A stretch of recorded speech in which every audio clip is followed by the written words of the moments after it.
लाहौर के इलाके इस्लामपुरा में मोबाइल शॉप पर डकैती की कोशिश में डाकू मारा गया।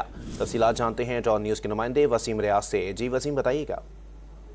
जी बिल्कुल, इस्लामपुरा में ये मोबाइल शॉप है जहाँ डकैती की ये वारदात के लिए डाकू जो है वो दाखिल हुए। तो दुकानदारों ने मजामत शुरू की, जिस पर डाकू ने जो है वो फायरिंग कर दी। फायरिंग से एक दुकानदार जो है वो जख्मी हुआ। बाद में दुकानदारों के पास भी असला था जिस पर उन्होंने भी जो है वो फायरिंग की। उससे एक डाकू जो है वो मौका पर मारा गया, जबकि उसका साथी जो है वो मौका से फरार हो गया।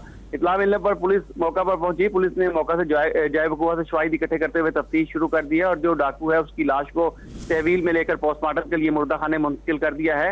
इस वाक़े के बाद डीआईजी ऑपरेशन अली नासिर रिजवी भी मौका पर पहुंचे, जिन्होंने जाए वकूआ का दौरा किया और वहाँ SHO से इस हवाले से ब्रीफिंग ली। पुलिस का इस हवाले से कहना है कि डाकू की अभी तक शनाख्त जो है वो नहीं हो सकी। उसकी शनाख्त का अमल मुकम्मल किया जाएगा। उसके बाद मजीद हकायक जो है वो सामने आएंगे, उनका रिकॉर्ड जो है वो सामने लाया जाएगा और जो डाकू फरार है उसकी गिरफ्तारी के लिए भी इकदाम जो है वो किए जाएंगे। बहुत शुक्रिया वसीम रियाज अपडेट करने के लिए।